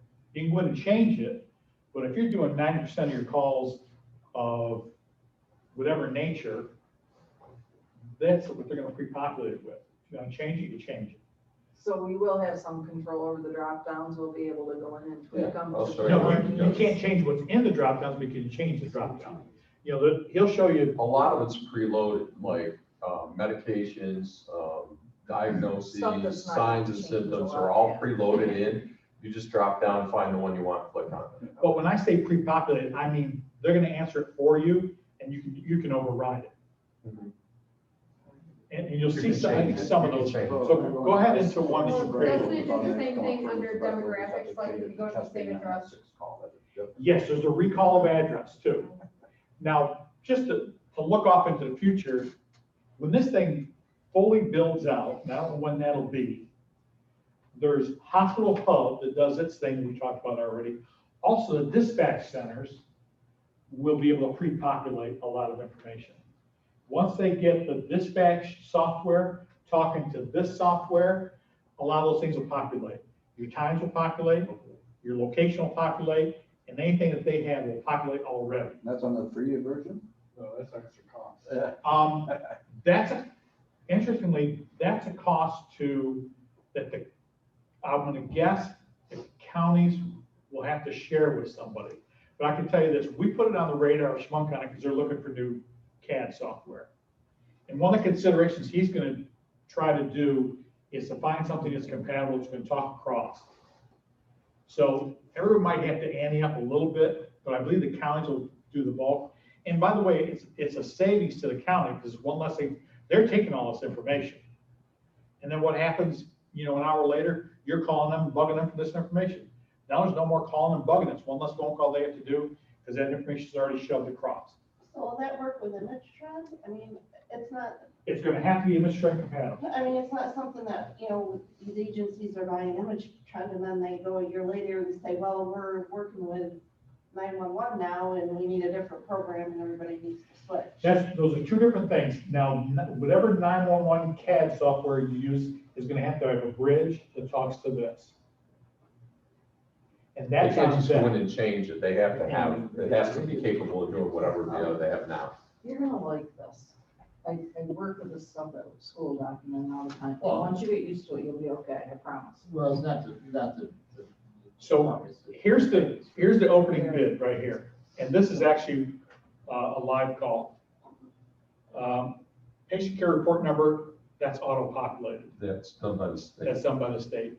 Incident number, that's yours. You put in, there may be one, if it's that one, that's what the run number is for you, it's one, okay? And click on the negative sign over there. Not applicable, not recorded. If you don't do that sort of thing, you can not applicable, not recorded. But if you actually do something, you can enter that in there. EMS agency number, that'll be populated already because if you only have access to this. So that'll be there. EMS agency name, that's already populated. EMS vehicle number. You have to add your vehicle identification, call sign, if there's a call sign. And again, those, if you only have one vehicle, those will eventually pre-populate for you. Level of care of that unit, that'll probably pre-populate for you. In the beginning, you have to populate yourself. And again, that's a click. Go back up for a second, Bruce. Which one? And click CFR, just to show them that. See, you change it just like that, just click it. It'll probably pre-populate at EMT. Primary role of the unit, they pre-populated as non-transport assistance because it's BSFR. Right. Type of service requested, go ahead and show the grid on that. This? So there's a grid on everything, and over here it shows you what the different options are, how you got that call. It's gonna pre-populate with 911. If it isn't a 911, you're gonna have to go over here and change that. So again, it's If giving you're you getting one less. mutual aid, it could be, you can put it in as a standby and then cancel, And then you won't have to fill in a lot of different information. And then crew members, add crew member, they'll populate. There's These some are already in there. Fictitious ones that they put in. So when you start to type in, if you have to put one in, when you start to type in VOGO, V-O-G, it'll bring up automatically, it'll bring up every V in the state. And then it'll keep narrowing down V-O-G, and then you're just gonna click on it. And it will eventually, probably in the beginning, populate what your level is, because it's gonna read off the state. Sometimes it doesn't always populate the level of care, but it'll populate that. You see how that crew number ID, that's his state number, it's an EMT. His name is David, the second crew member is David Grass, and he's a paramedic. And again, it's down to next. Complaint by dispatch, that will eventually pre-populate. Back from dispatch delay. So anything else you want, so it's gonna be over here. All right, and if you want to start typing it in, then you can do that, or you can just scroll to whatever it is that you're looking for. When it says find a value, anytime you start typing something in, it'll start bringing up everything that's spelled like that. If you put an A-B, it's gonna come up abdominal, and anything else that begins with A-B. Do you have the option to type in something if you can't find it and scroll down? You can try. Normally, when you start typing in, it's gonna populate to whatever it is you're typing. Right. But if you go too far, then it'll just take it out. And Yeah. You'll be done. There's a negative, not, there's a definition that you can't, that's not in their dictionary. But you try to find the closest to their dictionary. Right. This is the Nemesis data dictionary. So you kind of got to fit into that little. As you use it more and more, you'll find out, instead of under bleeding, it's gonna be under hemorrhage or something like that. You just have to find the right category, and after you've done a couple of them, you know where to go look, because that's what I was learning, at least as I went along, you know, I knew what to look for, and I would just click on it, and it would go a lot faster. It took us, and again, Bruce and I work, and Karen, we work with Image Trend all the time, looking at reports and stuff like that. When we started inputting them ourselves from that grid, it was a special NAT grid, it was mind-boggling. And for people who look at it all the time, you know, one eyeball was spinning this side, the other eyeball was spinning that way. But I can tell you this, our times went from this to this, because we kind of learned how the system operates and what it's looking for. So type of dispatch display, the auto populates, none, no delay. If you have to enter, if you have a delay, you can go ahead and click down and add one. See the little X there? That's what takes it off there. And there's a click up to the minus sign up there. Which one? Right there. That one? Yep. That's where you're not applicable, not recorded. There'll typically always be a non-applicable, not recorded option there. And then when you get into like allergies, there's like 5 or 6 of them, but you click on that one, and then most of the time it's no allergies. You just click on it, you're out of the box. Response mode to the scene, it's going to probably pre-populate emergent. You can override that. Additional. Okay, next. Incident location is probably going to pre-populate residents. Actually, well, on these, they're not. These aren't pre-populated. You just got to click on them. I think it probably will though. Eventually, at some point. Now here's where you're getting into demographics. You have to enter, you definitely have to enter the street. I'm not sure how far, if you populate incident zip code, those will pick up an address, a city. Question on that one. We get called out for a standby. Yep. For mental health, but we're not given the address. Unless we are. Dispatch to your, well, you would do you dispatch to a stage, or you're holding the station? So we dispatch to stage. Stage. So stage is up there. If that's where it ends, that's where you went. That's what you responded to. Incident county, yours will probably pre-populate on that. Yeah. Country, they'll pre-populate. Scene information. This is where you start getting into cancel no patients, single patient, multiple patients. You can add, all you got to do is sort of add a second patient there. Other agencies on scene. That's where you guys may. You know, if both of you are there, then you can add somebody in. Sometimes we have 3. You Well, can add, with you can AMR, add, you you can can just add- keep adding. Pages of. Like with AMR, we can add our rigs, we can add the first response, our state police, whatever, Right. whatever. You can just keep adding. All you have to do is keep hitting that add sign, and we'll give you another slot for to add somebody else in. Incident patient disposition. That's what we talked about. See where there's call canceled, refusal, field termination, standby. Field termination is you're out there and terminate the call. Terminate the patient. Terminate. If you were to give instructions to the patient, they're all right here.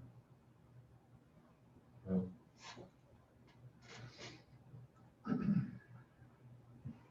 Times. Those are things you're grasping off of, obviously off 911 and calling back, get the times off them. What makes this easier is it's in real time, so that you don't have to put the date in. All you have to do is put your time, and it'll populate the date for you. It'll keep right on going. If you go past midnight, it'll go to the next day. Okay? If you do it at that time. That brings up another question. Now, lots of times, in my case, I don't know what everybody else is, but lots of times we do not get the times right away. Sometimes it might be an hour later, That's okay. but we can't stand there to wait for those times to come in. And No. go back in and edit it later. You can go back in and unlock Right. it. It doesn't lock until you lock it. And at some point, and I'm not sure what that cutoff is, at some point the state locks it. But it's not a short window, that I can tell you. But you can go back in, we'll show you lock it some, as we get down further. Let me point out another quick thing. We talked about validation scores. Right now, he's only got a 59. And you see everything red, he's missing something, or it perceives a mistake. Like if you show on scene time of 12:02, and you take vitals at 11:59, it's gonna come up with an error, Right, because it knows you can't get vitals before you got there. and you can go back and change that. That's one of the things that we were doing, is getting through and then going back and seeing those red boxes, you go back and look at them. A lot of it was the times when it. Click on times. Up in the right hand corner, there. See, there's all these things having there. So if these were out of sync, it'll read those and not it'll let you go past it. It'll show you as an error and show you as not validating that. One other quick thing that I want to point out, and I wish more people would pay attention to, is patient contact. Probably one of the most important times there is patient contact time. I personally don't care when you got there. I care when you got to the patient. Because oftentimes they show on scene, 13:45. You're hunting for a patient or you're trying to make access to a patient. There's a delay of a patient. We recently had a call where all they recorded was on scene time. They had to breach the door. It was a good 5 minutes before they touched the patient. It was a diabetic, almost unconscious. That was an important 5 minutes, particularly for initial presentation. So it's important to record those patient contact times, particularly if there's a delay. If you have to breach a door, or you got to go down to the woods to find them, or you got to go over the embankment and down the hill to, you want to call patient contact times. Can you run reports off the data yourself in-house? Yes. Still? Okay. Yep. Mhm. Okay, so patient contact time, we can't call that into that. They won't let you call in? We don't have access to the radios that reach that. Yeah, we don't call. So you just look at the log, just. I can't help you note of there. it on your, whatever.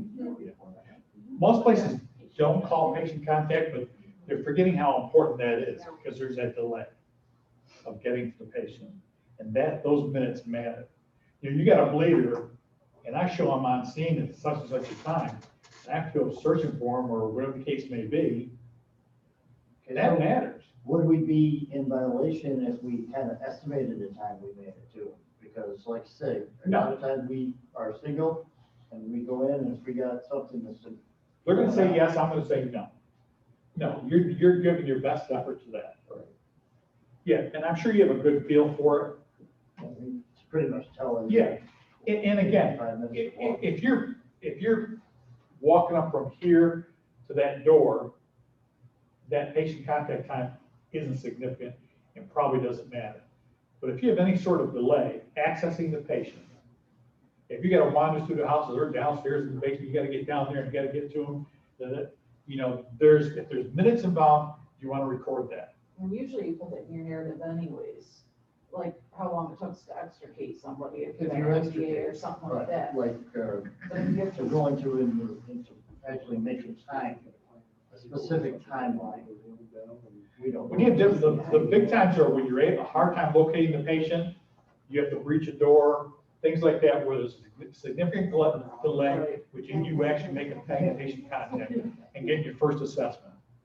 So Karen, if you put the wrong time in, okay, so here it shows dispatch at 1:20, and it's got unit notified by dispatch at 1:19. It throws a red flag up, so you can go over and then just change it back. It was at 21, so let's go back and change it back to And 21. actually, hold that up, you can actually, if you want to, I think they're a pain in the neck, click this and it'll just add a minute. Or click it Okay. 2 times, it'll add 2 minutes. All right, yeah.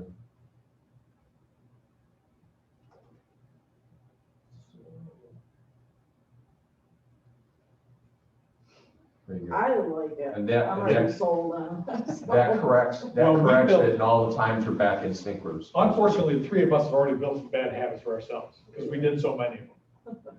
So, yeah. Whatever works, Get you'll through. have plenty of opportunity to play around with this and find out what works for you. But I also did the old ones years ago where I would have to input them every month for the whole month and everything had to be typed in and, Pretty So much this just put them is in so the whole easy. department too. yes. This would be much- You see up here, there's a little save, you see that little wheel going around that saved it? Anytime you change screens, it should save it. It also, there's a timer on it, and I can't remember what the time lapse is. It automatically saves it. But I would tell you this, anytime you fiddle around, click save.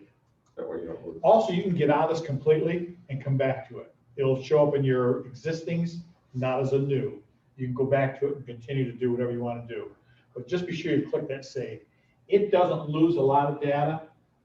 I would tell you this, when they onboard all of these, I'm not sure Image Trend is ready to accommodate all of the agencies that are going to onboard. So there may be some time challenges there.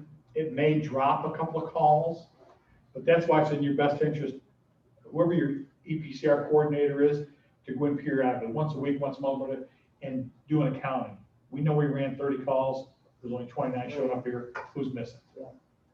So if you got your call where you didn't get there, you got canceled. So all these, all you do is go to not applicable, where those minus signs are, just keep clicking on not applicable until you get to where you want to make it. There's your find your frequent flyers, right there. Yep. You don't need the frequent flyer number, just their name. All right, and then the rest of it is just demographics, estimated weight. All right, and then click next again. Patient medications, it has a list, or you can start typing in. All right. There's where you'd start typing in, I'm on 0, and then it'll populate. Start typing aspirin. Oh, acetaminophen, okay. See, it'll put up Yeah. down all the combinations of acetaminophen. Yeah. I only take aspirin, not So then all you have to do is click on it, as long as you know what it is, and you start typing, it'll populate when you get there, just click on And whatever. it doesn't do any abbreviations, right? No, you mean like ASA? Yeah. So if you wanted, or, oh, I see. it's- Well, we can try it. Save it as a PDF, is that gonna save it to? the No, see, it's hard just drive? all alphabetical. Or is that? Because I wouldn't want somebody hitting PDF and having it saved to the computer, and then you have no control on the access. Or if the computer becomes compromised. You can't save this anyplace on your computer. All right, well, I was just in the PDF box and the print and whatever, so I guess what are those options for? If you want, yes, I meant, when I said you, I meant you, your agency, you, ePCR coordinator, yes, you can. All right, ePCR coordinator has full access to this. okay, So all the bells and whistles and everything it does and how you dispose of it and all those sorts of things. I should not be able to walk into your station and access anything. Right. It's just like a PCR court key on. well, I'm, to me, But it's you're like saying other responder, you know, members, yeah. because I'm not gonna be doing all the PCRs, so that's why I'm just trying to figure out what. Right, what is that's gonna be another there, what's question not we're gonna gonna have to ask of them. I know it's, like typically, and I'm guessing at Airways, I know a little bit more about them. Providers can input a PCR. You can't change a PCR. Only Rick can lock and unlock a PCR, which would mean, for your case, we can all here input a PCR. It'd be restricted access. You're the only one that can allow us to change it, or you're the only one that can change it, and you're the only one that can lock or unlock a Well, PCR. because my concern is, like I said, you know, I'm just gonna use Karen as an example, we run a call. Yep. She does the chart. Yep. I come in for, you know, and if she's not an administrator, so she won't have like the PDF option. But even if I have that option, I'm not gonna wanna hit that because I don't want that saved to my desktop. Because I don't have, you know, again, should that computer get compromised or Right. whatever. That needs to be a secure device. That's the biggie there, is whatever device you use needs to be secure. How do you mean secure? Secured meaning it complies with, there's some sort of, it's a tech question. Like people, like he can't come into our station and access our PCR Yeah. thing. But how do I shouldn't be able to get into your computer, and I shouldn't be able to get into Well, PCR. that should be You your have passwords own log and on Password your password, the password protection, or whatever. But I guess You're talking about, he's Would just each talking user have about their own this password? tablet, Yes. so, okay, the purpose of I would this. think so, yeah. all right, that's If you save anything on that computer, I would password protect that file right. as well as your computer. So it's a That's- two-step. But if it's password protected for each individual that's using it, then they would only have access to their account. we wouldn't allow anybody else into it. I just wouldn't want them to have the ability to save a chart. And even, because I think even after so long, they shouldn't be able to go back to review those charts once they're locked anyway. Yes. Right. That's Once you're locked, you can review, you can't change. And unit thing. Again, this is how this finally shakes out a year down the road. Privileges will probably change, fields will probably change, not the NEMSIS data points, but the way they're filled or the way they're populated, those things will probably change. So it's all gonna be a learning experience because there's thousands of agencies gonna all on board at the same time. Everybody's gonna figure out the bugs. We're gonna submit the bugs to the state. State's gonna resolve. It's a process. I would tell you this, alongside of take your time is be patient with the process because again, if this is a new platform, it's probably gonna crash. I think it crashed a couple times when we were trying to put in the NAC forms. Well, not that, but if you go to EMS charts or something, it's gonna be slightly different anyways, so I Yes. wouldn't really focus pretty much on this platform. Yeah, this is If just you the do something image else, platform. it's gonna be a little different. Someone has told me, and I don't know how true it is, that ESOs is much slicker. I don't know. Not slicker, slicker. It works for me. So what's the EMS Exposure Injury Tab up there? So like if you get a blood exposure Well, or. that's what I'm wondering if that's is what it is and if it I Yes, think it it's is. more links on- it right to the PCR so you know who the patient was and everything. Well, yes, and it also, down in that, and we'll get down to that. Okay, sorry. Yeah. You want to go there? You go ahead and continue on with what you're doing. So when this gets long is when you get somebody that's got 15 medications and you've got to keep listing them. Then that's when it starts to be really time consuming to do. But remember, the That's what quickest- we were if you hung can up in start, New York when the ALS ones were getting turned in and they had I 10, take 15 it there's not medications. a, And you're going through and trying to type them and half of them don't know how to spell the medications and you're trying to translate. That's and what there's it's. no drop down that says patient list, like. Patients with medications. you are can in the problem, actually flip the negative side. Walmart pharmacy. Unfortunately, it doesn't. Those are your options for that. Not applicable, not recorded, not reporting. Not reporting is they didn't give it to you. Okay. None reported, refused, unable to complete, unresponsive. If you So go there's to- options to get around that. If you go to a pre-existing patient, will that automatically populate Yes. that? Yep. But you still have to ask if they're still on. Correct. This is the only thing that's gonna know if they've been in there before, that's when it'll populate. That, I would tell you, probably won't be real good or real active for a year Okay. before it starts to recognize those sorts of things. You could try it at some point, but I'm gonna guess, But it's still. I had better to a review it. call the other day that AMR pulled the record up after they got on board. And he goes, oh, are you still on this, and this? yes, that's their proprietary. No, I Yeah, understand that, but that resides on theirs, not in the state. But also, It's again. one of your, it's one of You your still need frequent to flyers make sure should be you there. confirm that with the patient or whatever, because a That's lot of what people go, Yeah. oh, yeah, that's Yeah. what it is, and I don't know how many times I'll go through with the same patient, and they're like, oh, no, I've been off that for 6 months, I've been off of that, I'm not taking this, or, Taking you know, or, and then Or they whatever. got new ones. Right, They obviously yeah. have new ones, because she had the new one, and then they had no idea what it was. What the state's trying to do is duplicate what the small versions do.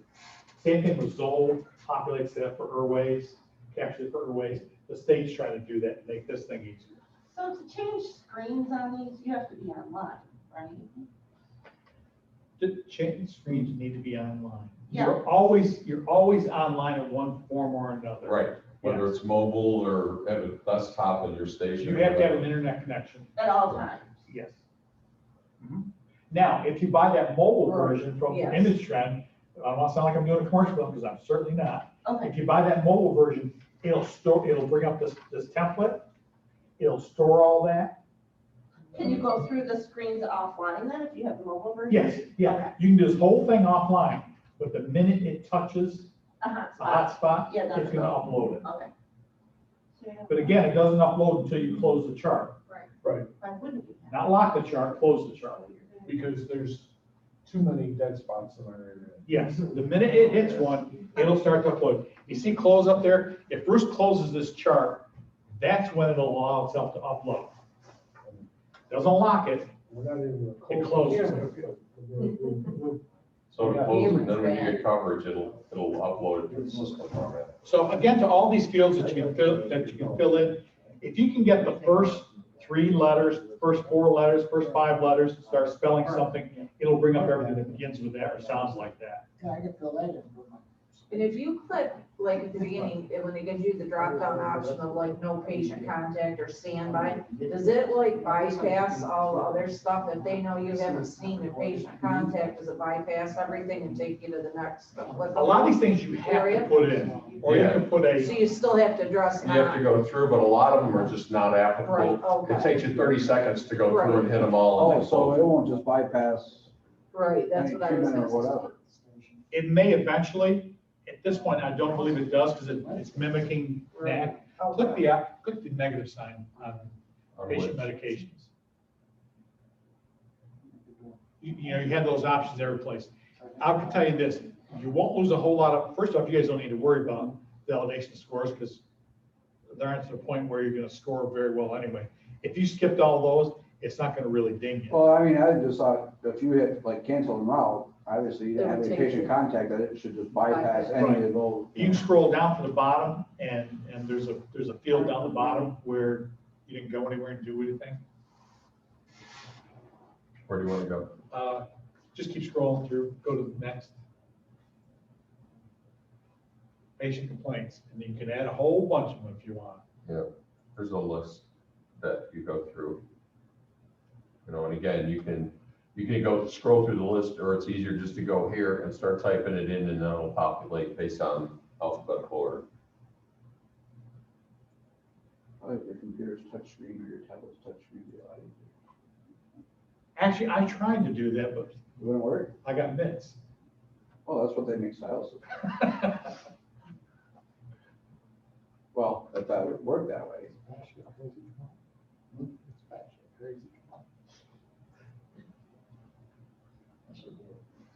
And then under patient assessment, if you click there, it lists everything. You can go in and change it however you want.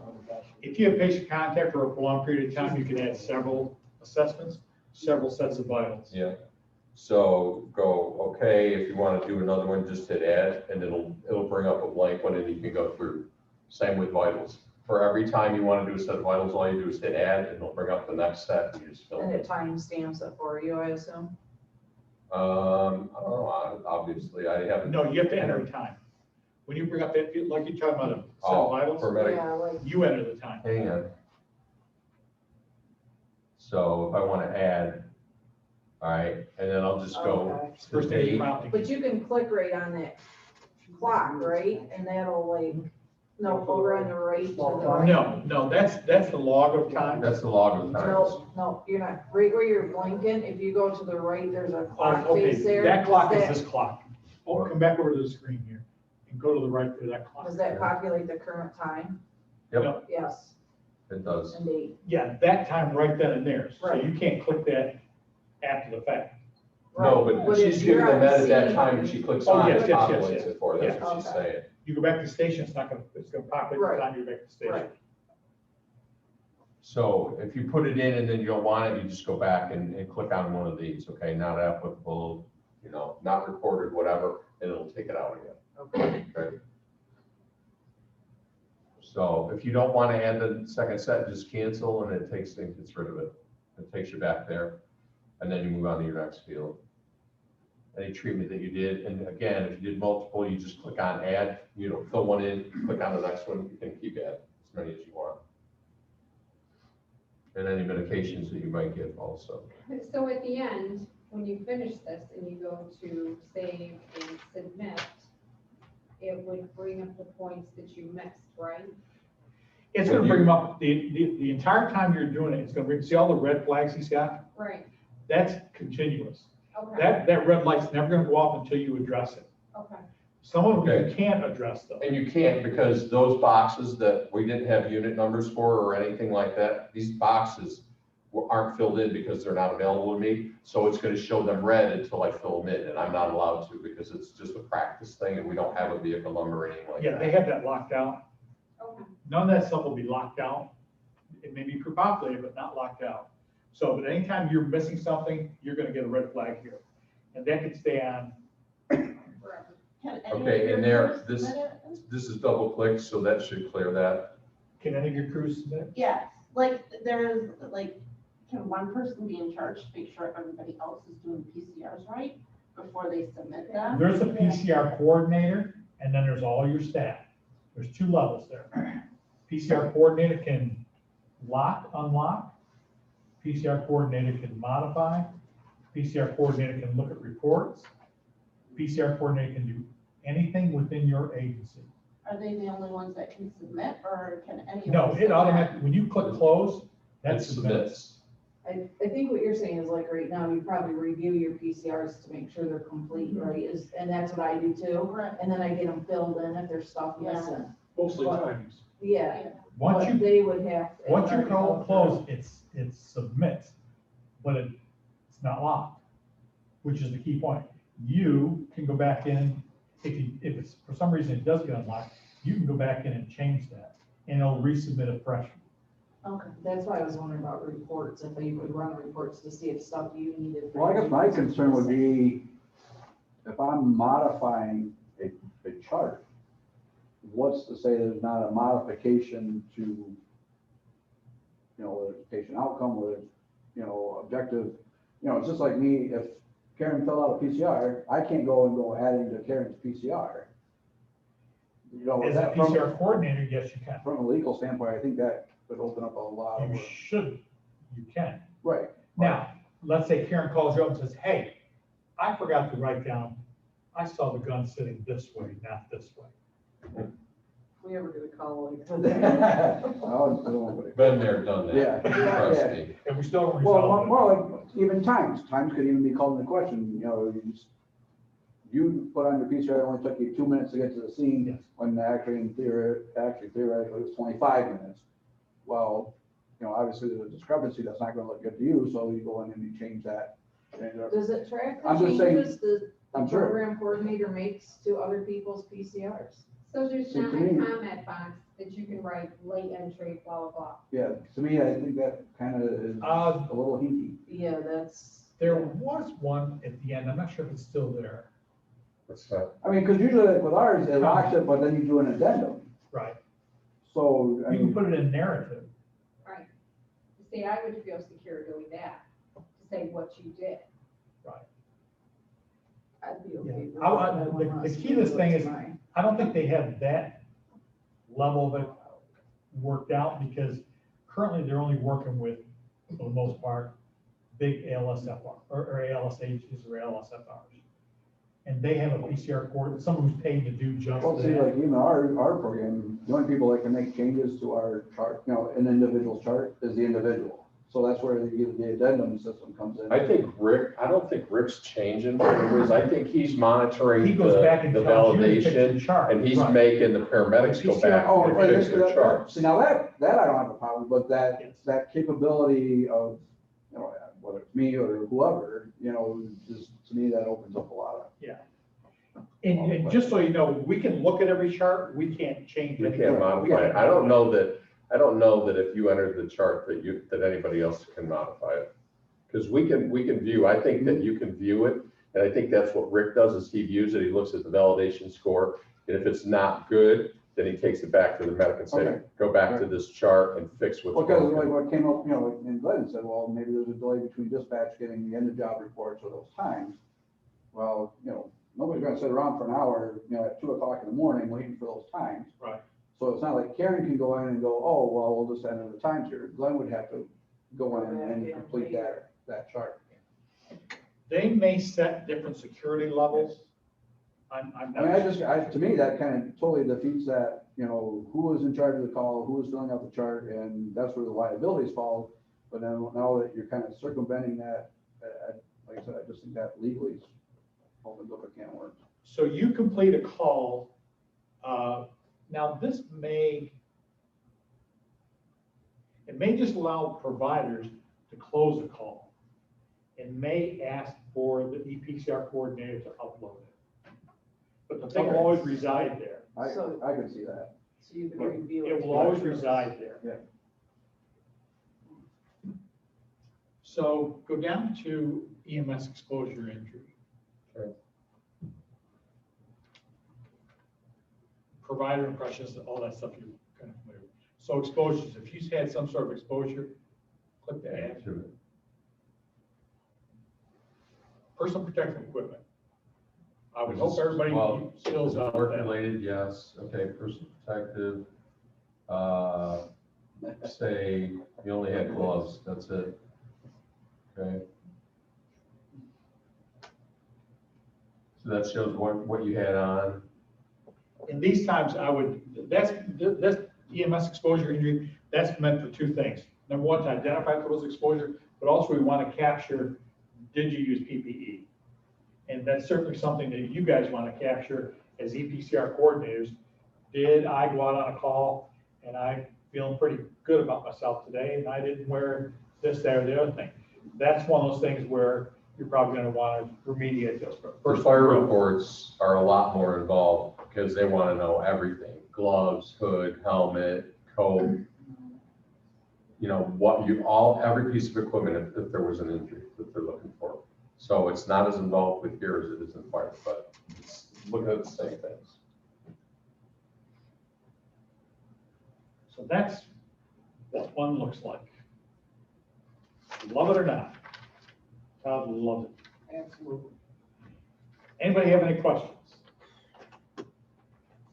In the meantime, you all are welcome to, if you think you want to head in that direction, you know, we'll try to afford you the opportunity to play with it.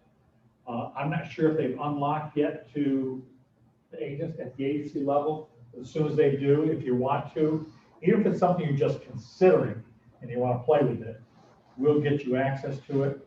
You can play around, see how functional it is. But it's, you know, there's a growth period. So you see there, every report that Bruce has open right now. If that was locked, see over on the left-hand side, it'll show up as locked. And you see he's got crappy validation scores on all of them. That's the state's fault. So how far in the future should we be putting that form into you guys? How does it say this? To meet the January 1, 22. Okay, January, if you want to meet the January 1, 22, I would get it because I'm predicting there's going to be a rush. I would get it in by November because I think people are going to wait till the end and then everybody's going to try to go live before that cutoff date. Well, it makes sense only from the fact that it's not, everything's not in line yet. Right. Yeah. So everybody, I would take all the decision time you need, but be aware that I would want to have my form in because the process of the form, now we can sort of expedite those and SREMAC will act on them without a meeting and the council will act on them with executive session and allow us to push the thing forward. So it won't be held up on the region level. The bog down is going to be, there's one guy that reviews these up in the state. So where I'm getting at it, you don't want it next week, but you don't want it December 1st. I definitely do not want it next week. That's not No, I mean, not I don't want work. It's I want you guys to be sure you have the right thing for you. okay, that's what. You know, the solution is going to get you where you want to go. I mean, I got a handful of them already. I think we got, you know, a bunch last week. People said this is where we're going to go. They hadn't even seen the stuff yet. So I don't want you to get something that, you know, you may determine like how many of you are attached to fire departments? Yeah. Okay. If you're attached to a fire department, you know, and this is what I've heard from other fire agencies, they're trying to find something that's compatible with the fire side. So, and I know image trend, for lack of a better term, if you want the fire side attached to it, what do they call it, nippers or something like that? If you want nippers, they're gonna punch you right in the eye for cost. So, Red Alert and Firehouse are not compatible with the system right now. And nobody's helping the small volunteer departments to pay for this stuff. I don't know some, I would tell you this, I think in the very near future, we're gonna try to search for some grant opportunities. I would tell you that if does Steuben County have a, what's the name of that? Small grant program? Community Foundation. If Steuben County has a community foundation, that's the name of the community foundation. They have a small grant program. I think it's up to $1,000. And it's pretty broad as to what the grant money for. I would chase that down. There's a lot of little small grant programs out there. Well, the Disposition Foundation as well. But that's a big one, and they've been very generous. And they're more with EMS and hospitals and patient care. Yeah. Is there a firehouse subs in Steuben County? No, but they cover us for that kind They have a grant program. You know, there's a lot of those, if you link up with a lot of those places like that, they have little grant programs. I'll tell you, you know, if you got somebody who likes to play on the computer, none of us here, and wants to search grant programs, there's some ones out there that no one's really picking on. And they generally involve, you know, places like, I'm not sure if Wegmans has one, I'll just use that as an example. Wegmans or Tops or, you know, Firehouse Subs has one, Jersey Mike's Subs has one, you know, search those sort of places. And they're very good about small grants. Call programs and Springway. Those guys are getting great. Yeah, I mean, Springway, he's done a good job of tapping different grant opportunities. You know, share information. I would tell you this, the pot doesn't run dry. So if Fred hits Jersey Mike's, it doesn't mean Jersey Mike's is closed down for business. It mean, you know, because they have their small grant program. They've allocated, you know, $1,000, $1,000 grants. So don't lock yourself out before you've applied. And you know, keep in mind, if you don't ask, the answer is always no. How long are the prices good for? Are they good till they tell you differently? And there You is look an at the image additional trend. $500 setup fee too the first year. I'm not sure if that's just for the options or just for this side. Yeah, I This is couldn't listed find over the here. asterisks anywhere on here. Yeah, I'm assuming it's just the add-ons. We'll get clarification on it. That just came out this morning, and we've been asking for that for a month. So how hard is the time to get these? Right, we can help each What other. do you mean, how hard? Oh, it's not, Deadline. it's not. I mean, you get back to the station, you fill this out. Okay, there's a good conversation. So when Bert Macy's had that the time to get a PCR into the state, we had that conversation with the state. Ryan Greenberg and right on down the line, he started out with 4 days. Well, isn't a normal PCR, you have a 24-hour window? Did well, No, it changes. kind of, sort of. Then he went to 2 days. And then he polled everybody and it went to 24 hours. Then it went to 4 hours. Then it went to 4 hours or the end of your shift. Currently it's setting it, now that's not codified, it's not written in stone. Currently, the thought process is it's 4 hours or end of your shift. End of your shift, by the way, is a bad definition for the folks in this room. End of your shift is when you're done with the call because you're not on a shift. I mean, technically, you weren't supposed to leave the ER without leaving one. Correct. So they have to address that whole thing. I would tell you this, that time to upload that PCR to the state, they're gonna make a policy on that. And that will be out this year. So they will define that. And I'm kind of sort of thinking it's gonna be 4 hours or end of your shift. And again, if you're a volunteer, it's when you complete the call, which is kind of a rub. Yeah, for some people that are coming out of work, need to get back to work Yes. and are not computers literate. And like me, I'm pretty sure that I'm gonna be looking at 30 minutes minimum for most of mine. I'll bet you'll be down to 5 minutes in no time. You'll find I'll out take there's that. not a lot of typing. If you can type in 3 letters, you're gonna have what you need. It's a growing process. Don't walk out of here with any pressure whatsoever. Not pressure to do this, not pressure to get that paperwork in, not pressure for March 31st. You know, take your time, think it through. think about your members, talk amongst your members, see what's gonna work for you. Whichever solution you pick, whether it's Image Trend or going with ESO Firehouse, going with whoever, it's gotta be something that everybody's comfortable using. I can tell you this, and I'll share that with you. Their community fire down in the corner of Chemung County, they have a girl there who's doing a lot of research into these things. She's offered to share her findings.